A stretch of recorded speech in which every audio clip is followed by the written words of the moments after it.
Alrighty, now that my chickpea recipe is done, it's already in the other crock pot. I'm using my 8-quart right now to do some St. Louis style ribs. I know I had mentioned that I was gonna do short rib, but I realized I didn't buy short rib at Costco. They didn't have any. So I'm gonna do St. Louis style ribs. Now the difference between the St. Louis style ribs and the actual rack of ribs that I usually do, they're actually individual and they're a lot more fattier meat in there. There's more meat, they're chunkier, they're obviously portioned out already. Now I'm gonna use 6 of these. You can also get these at Costco. I think it was like 8 pounds for 30 bucks and they're already portioned out, and you can use these several ways. Now I know I've done plenty of rib recipes for you guys. Oh, please. All right, back to cooking.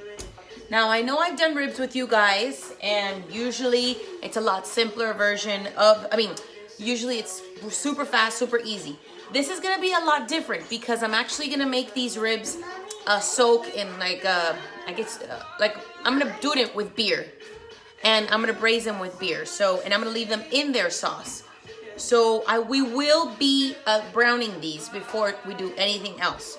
I'm gonna create, hopefully it comes out good, beer, broth, Worcestershire sauce, carrots, onions, tomato paste, salt, pepper, garlic, all into one. And then I'm gonna add at the very end, to make this sauce thicker so we can spread it on top of the ribs, I'm gonna go ahead and use some,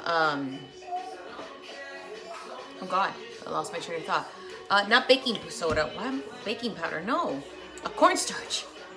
Sorry. So go ahead and put your pot on saute, drizzle some oil on top, and we're gonna start browning our individual ribs here.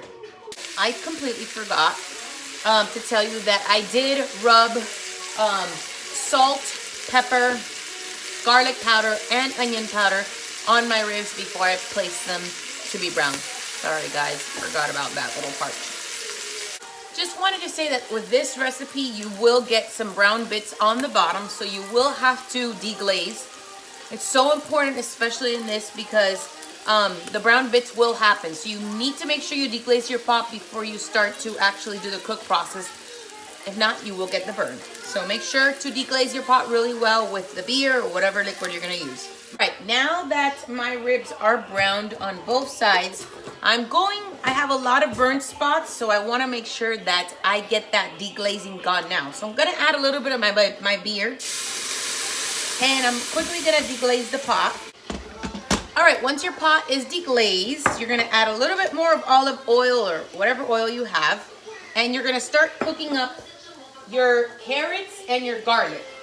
So just toss in 1 carrot chopped up in medallions in there, as well as 2 tablespoons of garlic. If you want to go ahead and chop up some onions, you can. I'm going to toss them in whole, or at least into 4. I'm trying to open the can of minced garlic here. There we go. So 2 tablespoons of garlic, and start cooking that through. I'm gonna add an onion, just chopped up into 4, not necessarily sliced, because I just want that taste of the onion, not necessarily we're gonna eat the onion. So just go ahead and mix that through. All right, once you saute those carrots, the onions, and the garlic a little bit, we're gonna go ahead and add at least 8 ounces or 1 cup of beer. I'll add whatever's left. So just drop that in there. This is where the flavor comes in, guys. Now, I've done this before, but I haven't done it with the veggies, and I'm gonna change it up a little bit with the Worcestershire sauce. Worcestershire sauce. I don't even know anymore. So go ahead and let that saute, let it marinate the onions with the beer. We're gonna give that 2 minutes. I'm gonna grab the rest of the ingredients. All right, now we got the Worcestershire sauce. I use the Lee & Paris brand because I think it's the best. You can get the big bottles. They come in bottles. They come in 2 huge bottles at Costco for $7.99. That's cheap, and that's super good. So 2 tablespoons of the Worcestershire sauce. or Cheshire sauce. I hate saying that. I'm pretty sure I'm saying it wrong. Also gonna add 1 tablespoon of tomato paste.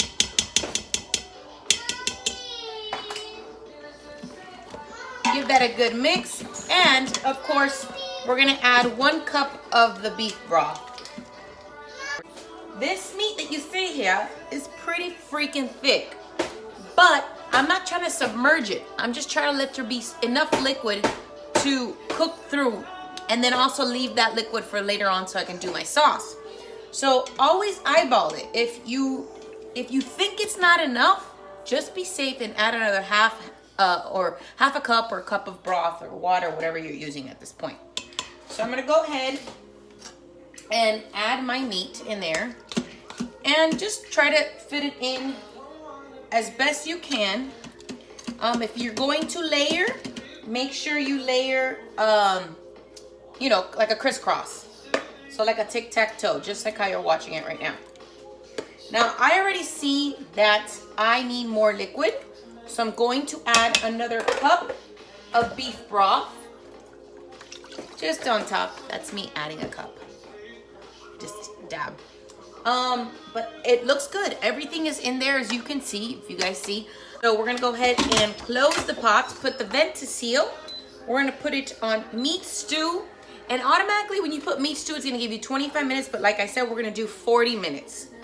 When that beeps, you can go ahead and do a quick release. Okay, my Instant Pot beeped. It's been sitting now for 15 minutes.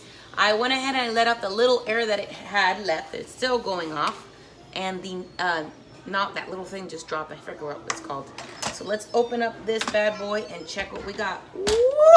Looks delicious. Guys, this smell. Oh shit. Better than. Okay. Oh, I have to be careful I don't break these. All right. So as you can see, we have some yummy, tender, maybe even too tender. I have to be very careful taking this out. I'm gonna go ahead and take out the ribs and place them aside. And then what I'm gonna do is I'm gonna go ahead and saute that sauce that's in there. And separately, I'm gonna get a little bit of cornstarch, add some water on the side, and go ahead and toss it in there to start thickening up that sauce. So, all right, guys. Once that sauce starts to thicken, if you need to thicken it more, use more cornstarch. Whatever you need to do, you're gonna go ahead and drizzle that on top of your ribs and then put it in the broiler, like I said, for 10 minutes. I'm not doing it now. I'm gonna do it right before dinner, so you won't be able to see the finished product, but you get the hint, right? If you have any questions, let me know. DM me. Okay, thank you.